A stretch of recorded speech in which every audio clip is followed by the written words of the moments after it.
Whether you're an SDR, a BDE, a commercial director, or a chief revenue officer, this is the show for you. the dirty word in business. And yet, the lifeblood for any business. It's the S word. Sales. This show puts the fun back in sales, where myself, Tash Rebuck, and my co-host Steph Melodia. deep dive into outreach strategies Review effective sales tactics. and even cold call live on air. Learn from us or laugh at us. That's what we're here for. Now, sit back and relax as we talk about what no one else wants to. Welcome to the S word. Welcome to the S word. It is the dirty word in business and yet the lifeblood to any business. It is all about sales. If this is your first time tuning in, then welcome and maybe apologies in advance. We're going to scare you off. If you're returning, then we love you, masochists. Thank you so much for coming back. If you haven't already hit that follow, subscribe button, or what are you waiting for? We're giving you a moment to do that right now. Thank you so much for tuning in. If you don't already know, I am your co-host, Stephanie Melodia, and I'm joined by the fabulous Tash Rebuck. And today we are talking about something I have been so looking forward to get into. We are going toxic. Toxic.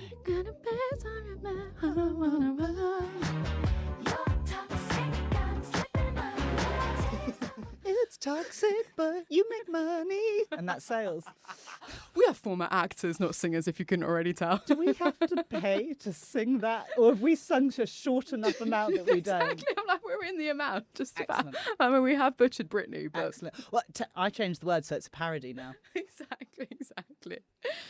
Honestly, we're going to go there. I'm not above it. I'm going to go there. So, Tash, going to throw it over to you first.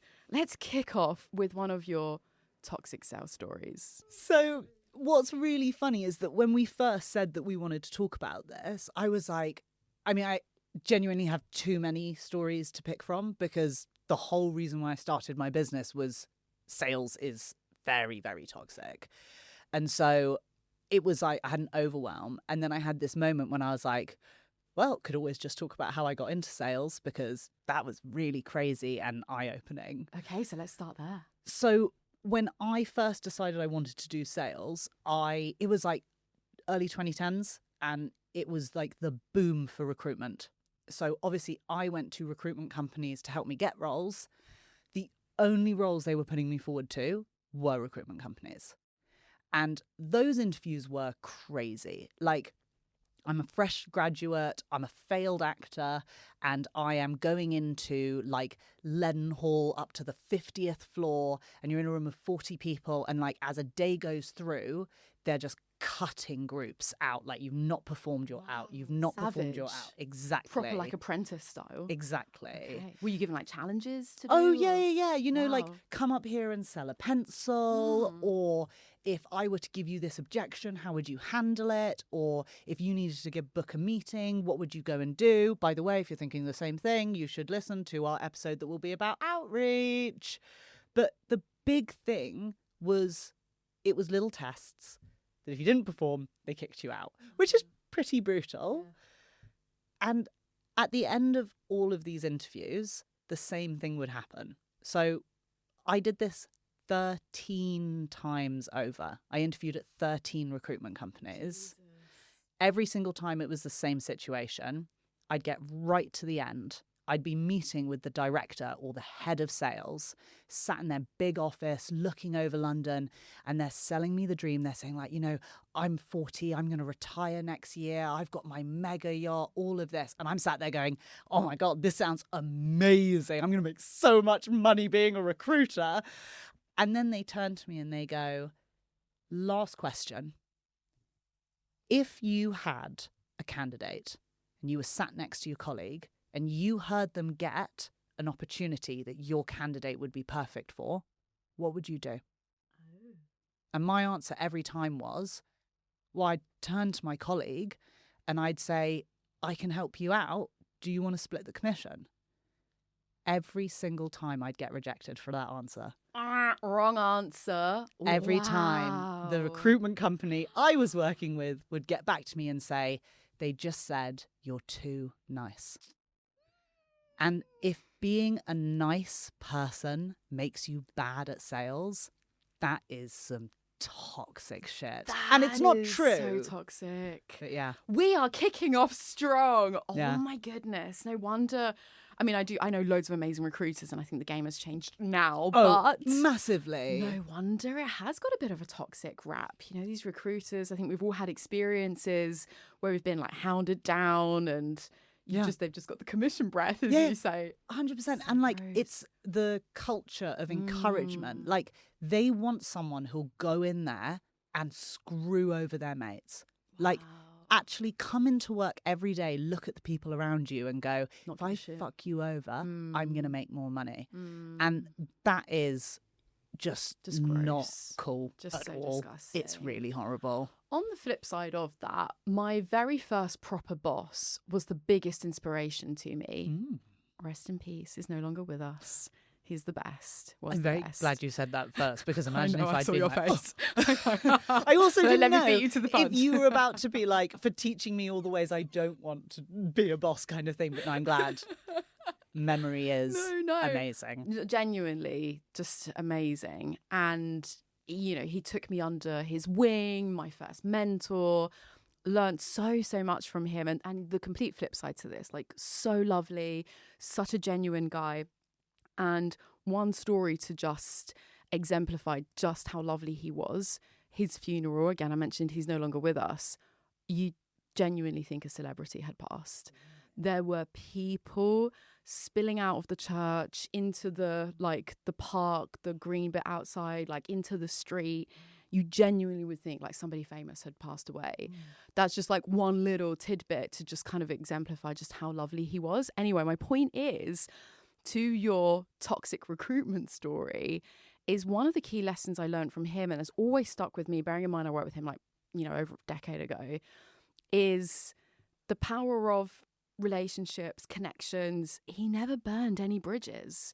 And there were definitely some people we were dealing with where I was like, oh, he's a bit of a dick, or like, why are you wasting your time? Or some people would like annoy me and I'd just be like, whatever, move on.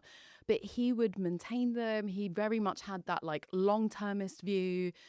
Even if you don't hear from someone for like 6 months or even years, it's just, you know, no burnt bridges. Yeah. And how much that starkly contrasts with this like dog eat dog, Screw everyone over, like fuck over your colleagues. It's a small world. Like, imagine, I mean, just another quick one. I had a LinkedIn group get created by someone else, a message group the other day. And I was like, that was a bit of a risk because I don't know this other person. They didn't ask, they just created this group. And there was this moment of like, I feel so fortunate to, I feel like anyone could create a group with almost anyone and I'd be fine, you know? Yeah. But if you go around acting like that, imagine if someone's like, oh, I've got someone to introduce you to, or I've just created this group, or you speak to my friend. They're like, no, we actually used to work together and they completely fucked me over. Literally, this isn't even one of the stories that I thought up because it's technically not a sales story. But there was one person I worked with when I was head of commercial and they were head of account management. And they were like truly a horrible person. Like, they bullied the people in my team. And I'm a massive anti-bullying advocate. It was a massive problem for me growing up. And I was putting my foot down constantly, supporting my team, all of that. And then, you know, one of those things where eventually these things come back around. I've never talked about this person negatively. Even now, I will not give information that will give away who they are. Yeah. But a few weeks ago, this is years ago, a few weeks ago, someone came to me and said, oh, by the way, I saw you're connected with so-and-so. What do you think of them? And I just said, this is what happened at the company I was working at. And I just gave facts. And I said, so we don't have a good relationship. But, well, that's it. We don't have a good relationship. And they, at that time, did not display a good quality of work or personality. And look, I don't know what happened next, but I'd be very surprised if that person went and hired that individual. Yeah, exactly. It really matters. It's what's that saying, you know, like be careful who you climb over on the way up because you might see them on the way back down type of thing, right? Have you not heard that one? No, I haven't. I feel like I should have delivered it better then. But it's not. No, look how I am reacting. It was delivered with perfection. That's so true. I don't like it. I didn't want to say the quote so perfectly because I don't like that idea of like climbing ladders and like, oh, who do you climb over and come back down and stuff. But stuff like this, you know, and what you made me think of as well, building on each other here is, yeah, I've also had some like awful client experiences with my last agency and like karma's a bitch, you know, and it's like no man is an island. And there is, again, another like saying that I love, which is if you want to go fast, go alone. If you want to go far, go together. Yeah, I like that one. And we're all so interconnected, whether or not you're officially in sales, because I do believe everyone is in sales, officially Especially or unofficially. if you're business owners. Right, Yeah. 100%. It's all relationships, connections, referrals, a random group gets created, and you need to be okay with like, oh, yeah. How are they? They can vouch for me. What are people saying about me? And I never have to worry about that. Exactly. Yeah. Anyway, all right, let's go back to the toxic I was going to say, stories. you know, for all of that being said, one of the stories I wanted to share was something toxic I did. Oh. Yeah. Plot twist. Oh, look, I am not proud of all the sales I've done. Like, I don't feel good 100% about everything I've been able to sell. One of my clients was when I was in logistics, one of the biggest tobacco companies in the world. It's not always nice. That's the reality. Sure. So sometimes we work with people we don't feel good about. Sometimes we do things we don't feel good about. And I will never forget a moment that stuck with me and did change the way I did sales forever. And again, I have to be careful with the details I give, but I was selling marketing space for a very big brand. If you're watching this on camera, like Tash is physically writhing and like skating on thin ice. I cannot put into words. It's not that I would get sued, because that doesn't even begin to explain it. I wouldn't even exist as a human being. I'd be a speck of dust in the universe. Yeah, okay. Like Thanos style, they would click, I'd be dead. So, okay, I won't go into it, but anyway, I was selling marketing space, and often it was like big organizations that would buy this marketing space. However, it was an opportunity for everyone. So there was a company that I was speaking to, and they were so sweet. They were like a mum and pop shop kind of thing, really lovely human beings run by an adorable couple who were like probably in their late 60s, early 70s. And, you know, they built something really, really lovely. And to pay for the marketing space, it's expensive, right? So I do the sale, I do the pitch, and they're going, we really, really want this. And I'm thinking, oh my gosh, it was the first solo pitch I'd ever done. And I was like, oh my gosh, I think I'm going to make some real money here. So they say to me, look, Tash, we just need to pop out and we'll just have a conversation, but then we will give you a decision. Because again, my tactic was, you need to tell me today, you know, otherwise it'll be gone. So they take a moment out. I message my manager, I think I've got my first deal. And they're just going and talking about it. And he says, go listen to them. Ooh. And I do. I stand up, I walk to the door, I put my ear against it. I'm so not proud of this. Tash has turned tomato red. Bearing in mind, I'm 21 years old, okay? Okay. I'm listening to it and I hear them basically say to each other, we really want to do this. They're saying all the selling points I've said, which I am aware are in some ways true, but also, you know, made to sound really nice. And I hear them say to the other one, they are a tea shop. So, you know, they're like a cafe. And the husband says to the wife, look, I think we can do it if we just don't buy a new dishwasher this year. That is how big of a financial investment they were going to make. Like, really pivotal for their business. They need a dishwasher. And they walked back in and they said, we'll do it. And I just shook their hand, took the money. And to this day, I still think about them. And I think, that's why it came up to mind immediately when we were going to talk about toxic stories. I just thought, I really hope they bought their dishwasher. I really hope they got it. And I just had this image of me like sat listening in the door and knowing that they were making this massive financial decision and like, oh, what am I going to do? I'm not going to go, by the way, just listen to you. Don't do it. Don't spend your money on us. Like, that'd be crazy. Like, of course I'm not going Tash, to. you are such a sweetheart. Look, audience. That's not the response to that. Yes, I'm you horrible. are. Listen, audience, if you're watching this on YouTube, listening to this on Spotify, wherever, leave a comment. How bad do you think Tash was? Because personally... Okay, actually, can we rephrase that? Tash wasn't that bad, right? Please don't tell me how horrible I was. No, because I don't think it was that bad. I think you're given how much you're still suffering to this day. The pain, I can feel your pain. You're writhing. You've gone bright red. I don't think it's that bad. Look, okay, now I'm wondering if I'm made to look like the bad cop now. I was going to ask, have you ever done anything that you're like, well, maybe that was a toxic sales thing to do? Well, let me just say on yours real quick. You're like, no, that's okay. Hang on a minute. No, just because, look, okay, let me just be clear before the trolls start coming at me. One is, okay, look, the listening, is like, okay, that's clearly questionable. That's it, that's fine. I'm with you on that. But the sale, like, look, what I do want to say, you didn't have a gun to their heads. As a marketing professional, like, that's an ROI. I would argue they got a bigger ROI on this campaign and maybe then could afford to buy 2 dishwashers. Maybe. To have this new narrative to keep you awake at night. That would be, let's say that's what happened. Okay, have I, answering your question now, have I ever done anything like that? I honestly don't. I would really have to have a bit more of a thing. But what did come to mind while I was listening to you was on the flip side of that and me being very pressured sold to. And I have actually shared this story before, so I plead forgiveness for not coming up with original content all the time. But it clearly stuck with me so much as well because I felt so shafted. And I think I actually saw a really great post the other day to send to you, but it's around how buyer psychology, the most effective outcome you can create is that your buyer comes to their own conclusion. Yeah.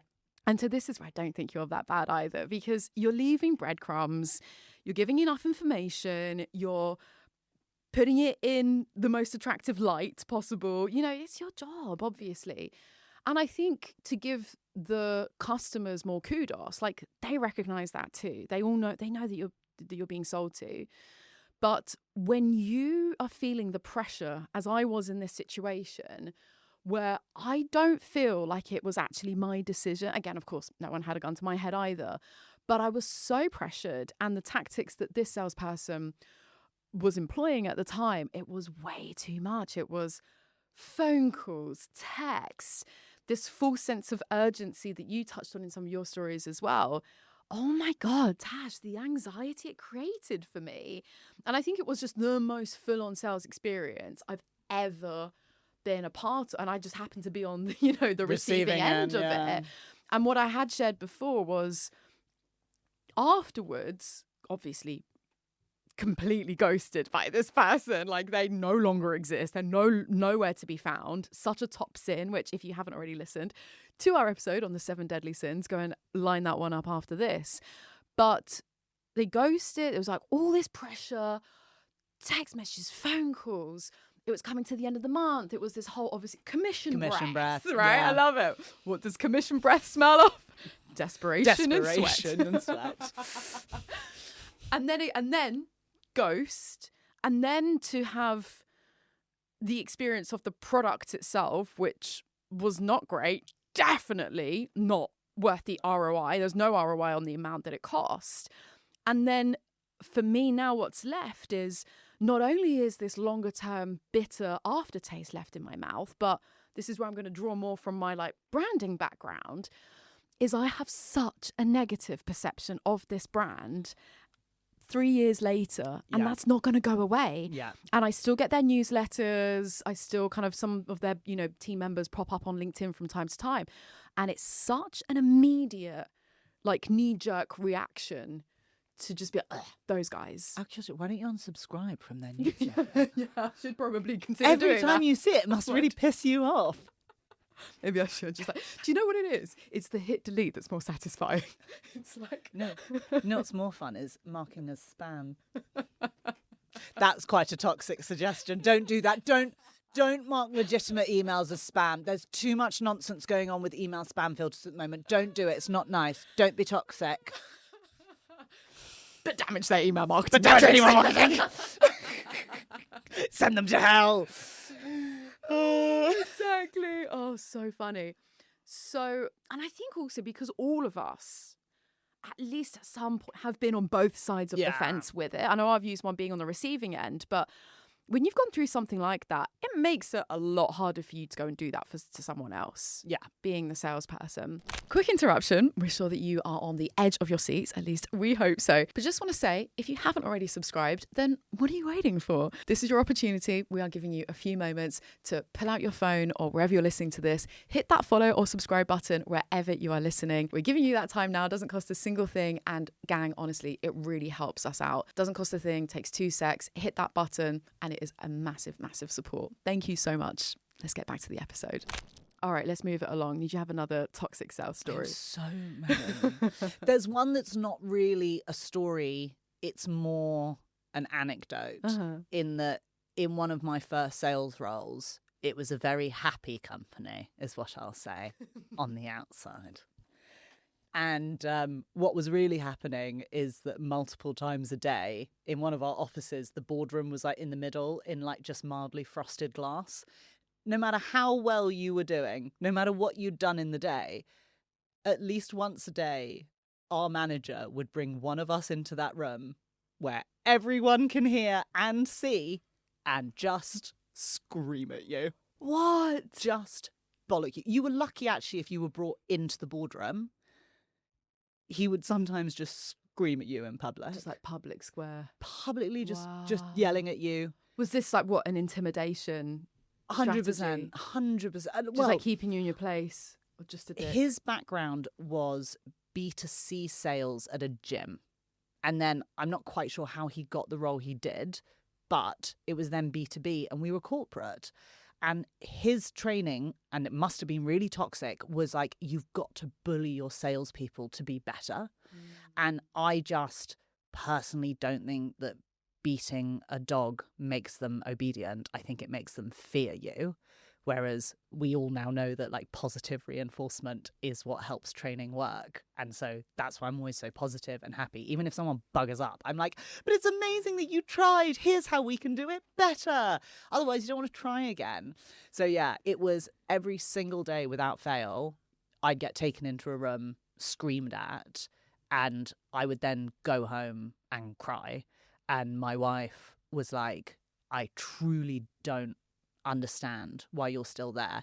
And then what was funny is at a certain point I was like, I can't keep doing this. So I left to go to my next job, and they offered me the world. And I was like, why, if you value me so much, are you allowing muggins over here to scream at me? I make more money for the business than him with my tiny little sector. Why are you allowing him to bollock me? Yeah. Maybe start there. I don't need the yacht. I don't need the Ferrari. I just would like to come into work and not get bollocked, please. Yeah, I Should would we like start to there? not cry on the tube home. Thank you very much. Tash, you poor thing. Do you remember any specific bollockings? It was every single day. Wow, it so just no, became, like, routine. impossible for over Wow. 2 years. Almost every single day of my life, I'd get screamed at, bar the weekends. Did you not get desensitized, given it was a daily thing, and just like, okay, here we go again? I would say that if anything, I'm more sensitive to criticism now, and I really, really take it to heart. And so if someone says something to me that they're like, even if it's not that they're not even saying they're not happy with me, my brain immediately goes, they're furious, I'm awful, they're so angry at me. I'm always convinced that someone is going to yell at me, like always. Yeah. Oh, it's like once bitten, twice shy, right? I'm here with all the Exactly. quotes. I know, I love it. Little cliche machine today. Cliche machine. A cliche. Oh, That was Tash, bad. That sucks. And No, I don't want your pity. I But am look, what empathising. is funny is that, like, if there are any salespeople listening to this right now, they're like, oh, yeah, I had that manager. Yeah. Like, all of us had that manager. Yeah. All of us. And, like, that's just one way that teams are Mm. treated really toxically, like, in sales. I've got more. I'm sure you have. As many more where they came from. Okay, well, before we get on to the next one, not that you have my pity to say, but I empathise. That sucks. No one wants to go to work and get screamed and shouted at. That's horrible. On the management front, there was somewhere I worked where the management was extremely laissez-faire. And I'm all for I thought that. you were going to say the management was extremely lazy. And I was like, okay, where are you going with that? You're like, they were all lesbians. Fucking lesers. Gay. Yeah, continue. Laissez-faire. That makes more sense. Soho Yeah. every Friday night. Watching the L word instead of tuning into the S word. I've taught you so much. I love it. I'm all for it. Laissez-faire. Maybe I pronounced it weirdly. No. Laissez-faire? Oh, no. I'm making it sound less leisure. Now every time I'm going to say it, I'm going to think I'm saying laissez-faire. I think we should stick with that. I think we should break it down. Very laid back. And I'm all for that. Yeah. And I'm all for give me space, give me autonomy. Fantastique. But the problem was this was just like so hands off that there was much. just nothing. Like throw me a freaking bone here. And the problem is whether it's management or indeed clients, you just can't have that attitude and the expectations. So you can't be just like, and I had to learn this the hard way with my company as well, right? It's like you can't be super hands off and just expect people are mind readers and they know what you want and what to expect by when.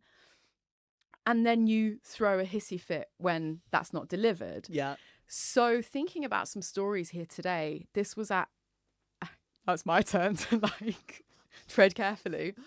This was at another marketing services agency where I worked 1,000 years ago. And this is a real like trip down memory lane, isn't can't it? wait. Remembering I'm so all these excited. like career moments that I thought I'd moved on from. But there was this one particular pitch. So this is very much for anyone that's working in that agency world. Anyone will know what it's like when you get all the troops rallied. It's like game time when you have to pitch to a new client. It's really unfair. I've talked a bit about this before, but you're working overtime because it's like, this is a real broken system, but it's like, you've got your day job servicing your existing clients.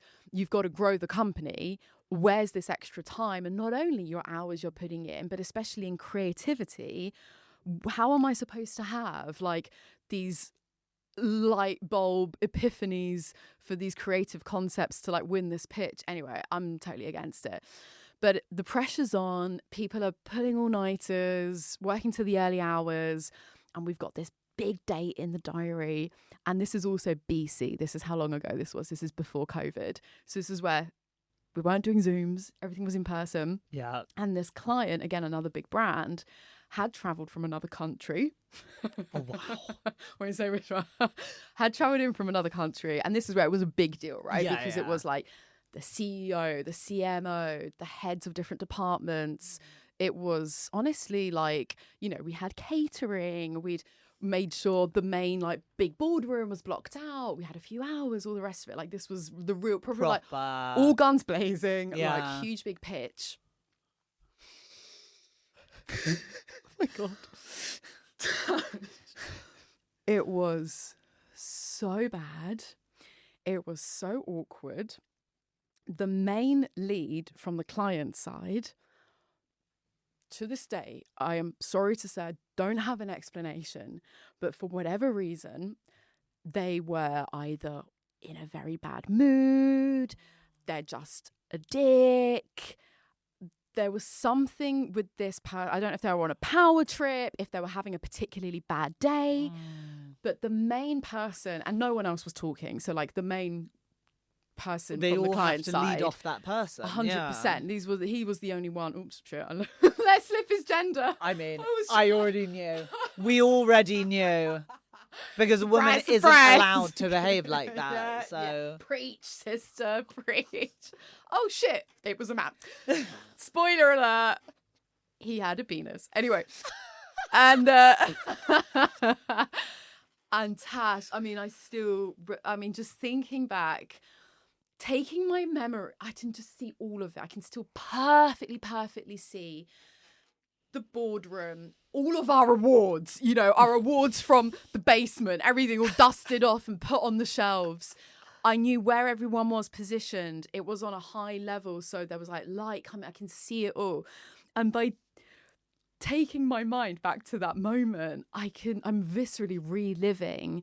This was peak awkwardness, where this guy was just having none of it. And one of the things I really specifically remember, bearing in mind, we also had the top directors from our company. I was the least senior person there, right? Yeah. This is also going back a long time ago. I was just there to witness the car crash happen in slow motion. But this one specific thing I remember was one of the top directors it was just so catastrophic, from the very, very beginning. It was just, it was completely unsalvageable. I don't know if they'd already signed a contract with another agency and then we're just fine, we're just doing this to go through the motion or whatever. But this director, who actually was a public speaker and very charismatic and high enough IQ. I mean, you'd have to be a complete idiot to not kind of read the room. So he obviously sensed what was going on. He was working overtime to try and break some ice and get some... right, on your Sorry, on our side. Right, Sorry. I was well, it sounds like an arsehole, I that saw guy. your face. Right, yeah, okay. It's yeah, hard telling he's stories without trying adding to specifics, break right? it. So on our side, this director, public speaker on our side, Yeah. not the dick.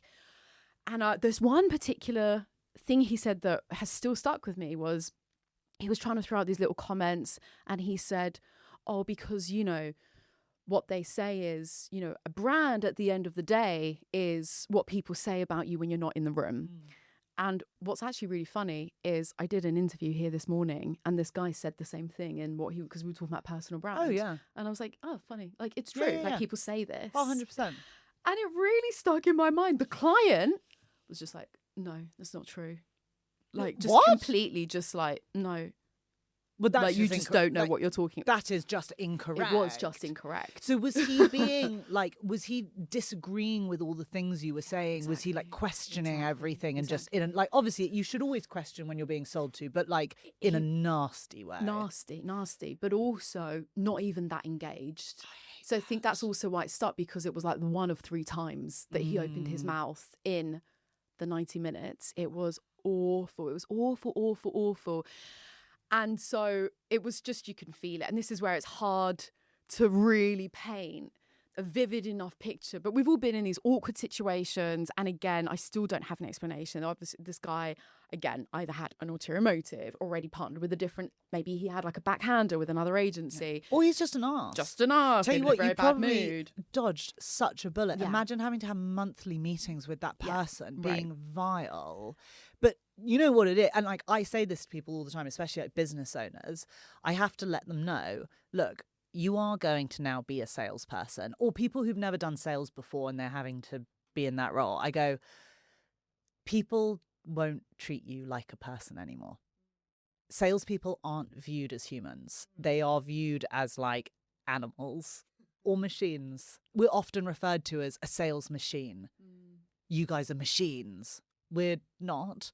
We're human beings with feelings, and you can't treat us like complete and utter crap. But what you all experience in that moment is he only saw you as salespeople, and you are not people in his mind. It was awful. It was absolutely awful for me to still remember it. And then with you mentioning about being sensitive and everything,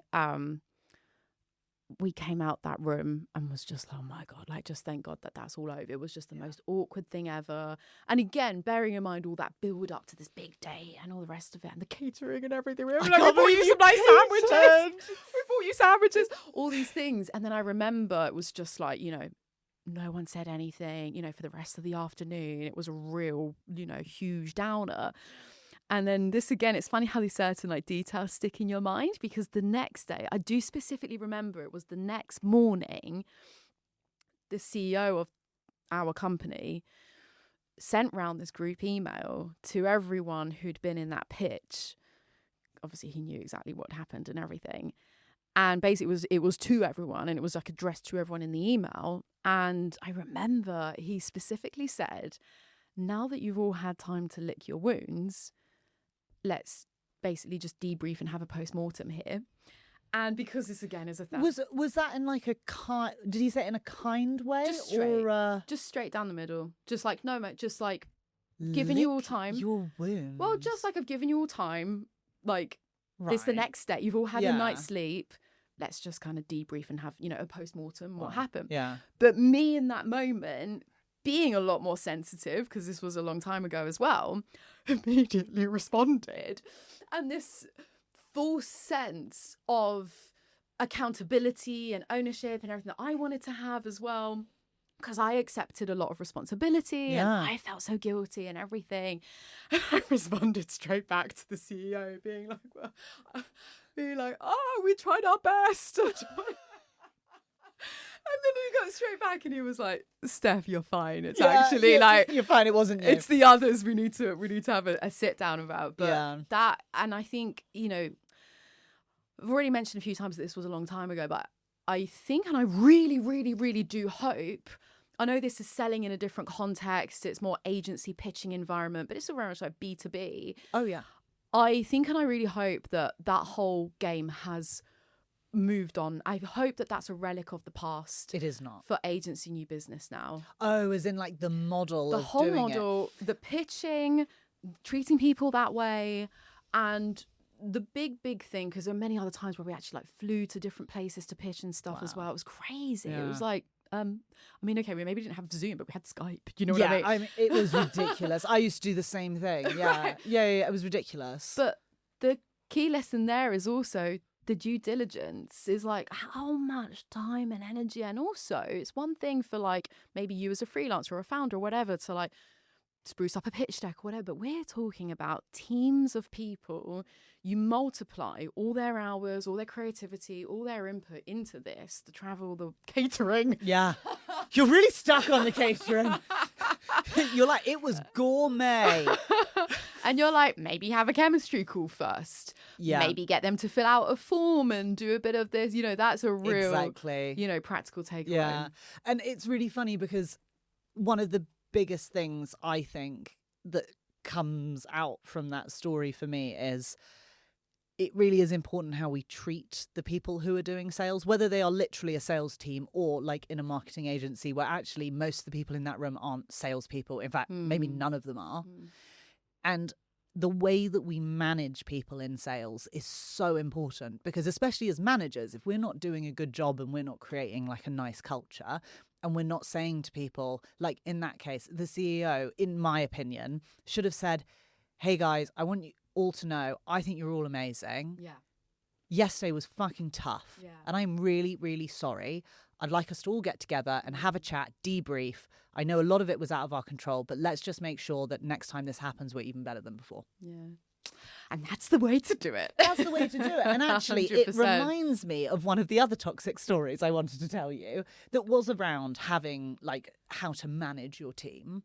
So one of the biggest things, and I really hope that anyone who's listening to this that like has a sales team, please listen to this story and just think if it's holding a mirror up because it is really important.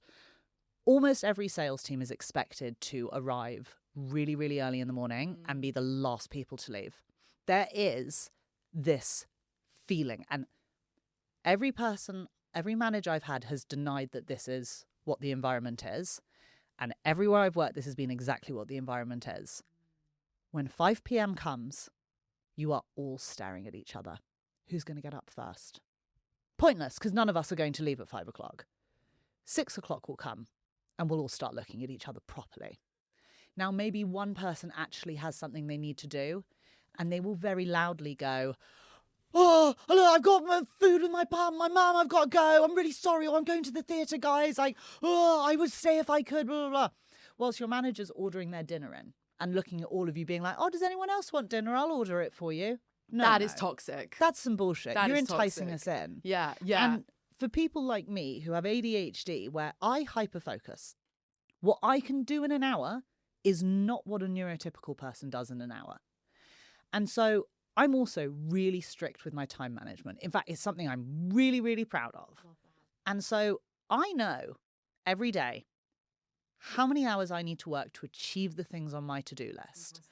And I truly don't understand why I should stay longer to do things that I don't need to do. If I'm hitting my targets, in fact, if I'm exceeding my targets and I'm a good employee, I don't miss my deadlines, why do you need me to stay sitting at my desk?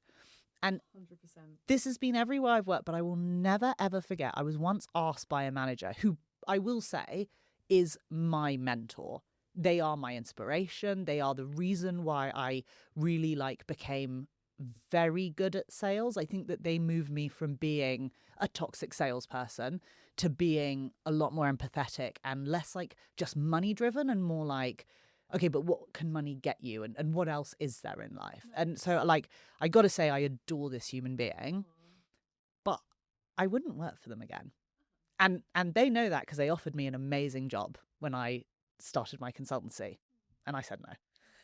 And I was once asked to basically speak with the whole team, the sales team, and just find out a bit culturally, what's going on? What are they liking? What are they not liking? All of this stuff.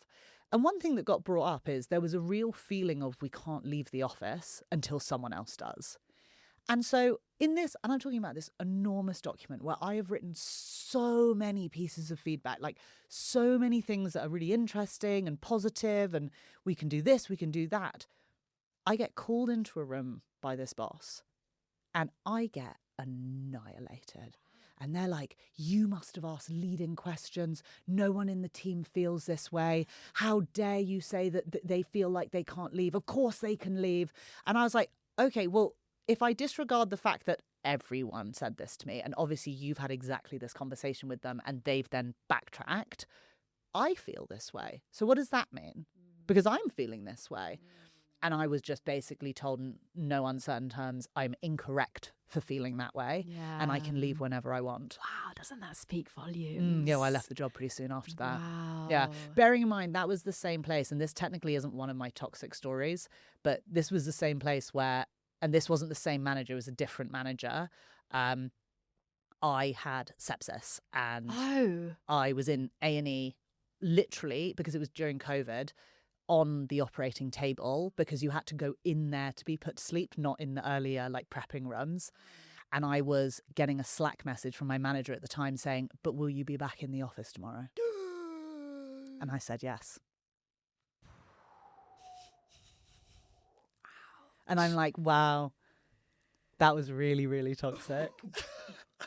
There's so much to learn from other people's mistakes. Oh, I think a lot of what I do now is because I don't want to be the kind of manager I've had in the past. And this is where, for all the complaining about Gen Z and don't want to work and lazy and whatever, and you're like, they just have boundaries and they're sticking by them. Yeah. I would argue sometimes it feels it's going a little bit too far to the other side because as human beings, we do need a job. Yeah, of course.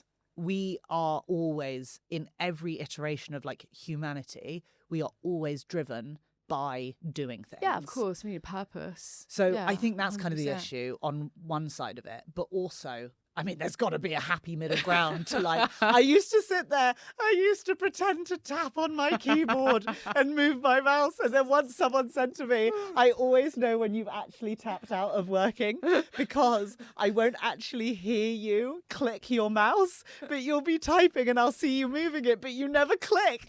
I was like, oh, you got me. It's so funny. Literally performative presenteeism right there in action. 100%. There's something that went viral on the interwebs, which was a Swedish employee's response to their new American manager. So this company had been recently acquired by this US bigger firm. And in the US, there is this kind of like hustle culture and working all hours, everything that we're talking And they about don't get here. holidays, really. So insane, isn't it? When I first discovered that years, I was like, so horrible. I mean, of all the reasons why I will never go to the US or work there, that's one of them. One of many. And this boss emailed their Swedish employee, and, you know, it was very much kind of like, not sure about, you know, like your commitment to the team, and noticed you know, you seem to log off quite sharply at 5 p.m. every day, but like these sorts of comments. And this Swedish employee was so clear and direct, super polite and professional, but held their ground. And basically it was like, let me explain something to you. Like they're a child. Literally just Honey, sit down. I'm going to put my meatballs down and give you a little lesson here. If you can't complete your work, I know you've talked about this as well, right? Which is where this is like super spot on. If you can't complete your work in the time allocated, there is an issue. Either there's too much work and we don't have enough resource to fulfill that demand, or you have poor time management skills. Yeah. And he was basically like, I suffer from neither. So what exactly is your problem? Like, That's so Swedish. I love just that. like straight talking. But it's so true. And we talked about this before, where it's like, if you, and like, so you've said, okay, your hyper focus ability, and you can have like superhuman concentrated amount of time. For me, I've talked about my sleep disorder.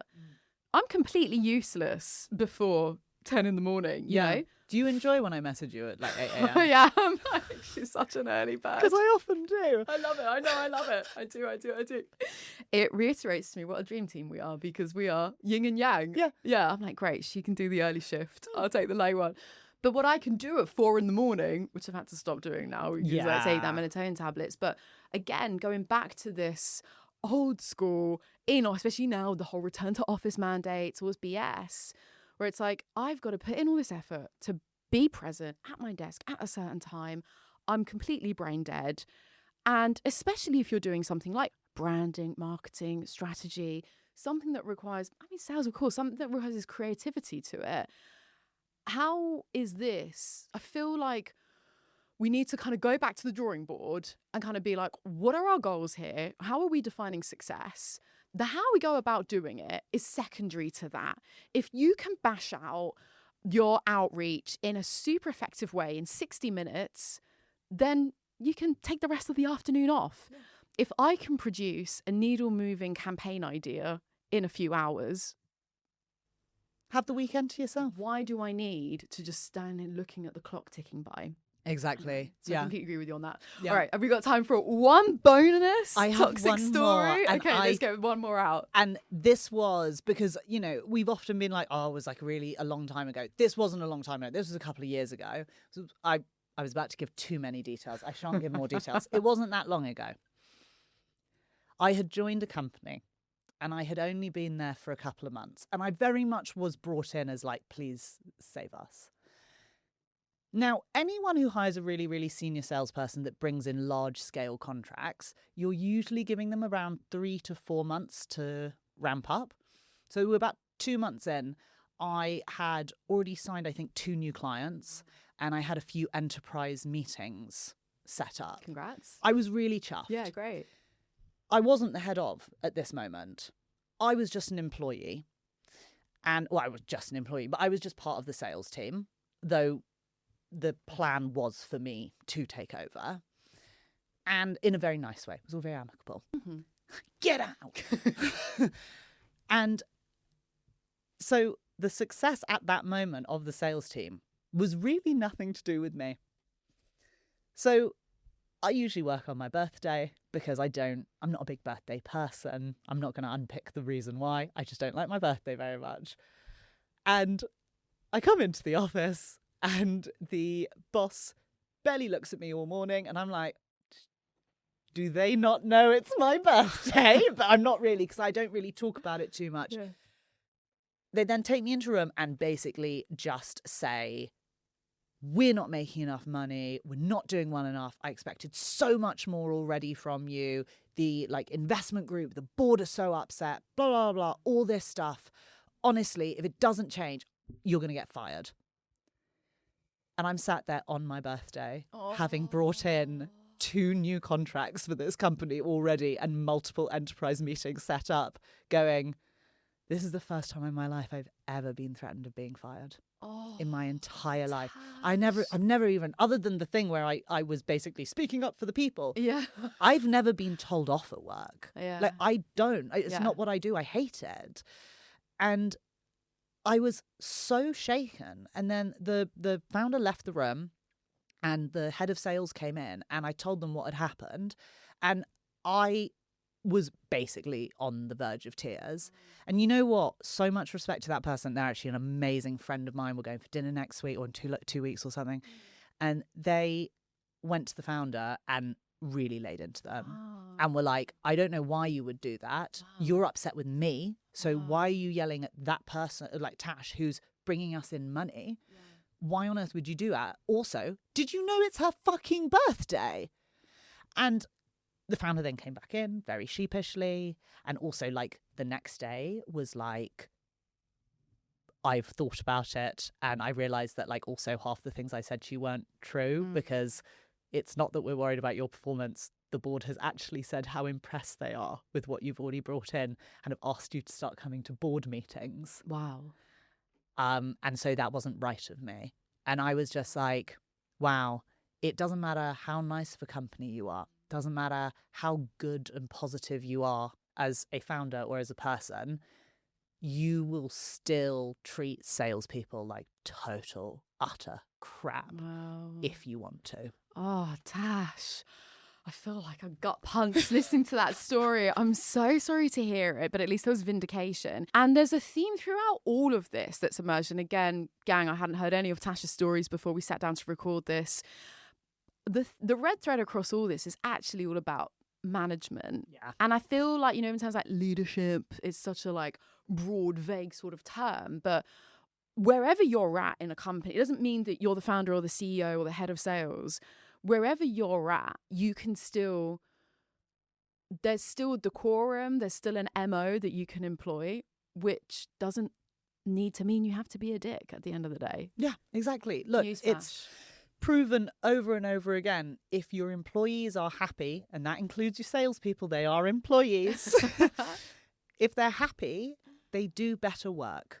Newsflash. They stay longer and they perform better. Yeah. So treat your salespeople with respect.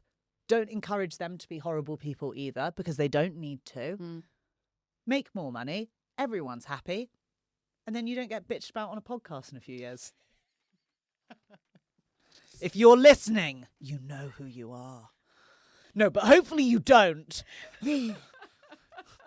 Don't come to me. I don't want to hear it.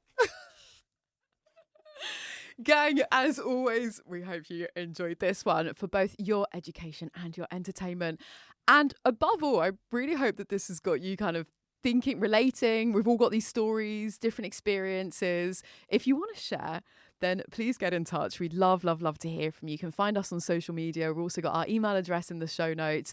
And of course, feel free to redact any personal We'll identifiers. anonymize it. Yeah, if you send it in, even if you give it to us with the reality, we'll anonymize it, share it back with you. If you're happy with it, we'll talk about it. Because I think this is an episode after episode after episode. Because I cannot stress how much we've only scratched the surface. If that sounds good to you, then make sure to hit follow and subscribe so you don't miss out on these future toxic episodes. Thank you so much for tuning in, and we hope to see you next time. See ya.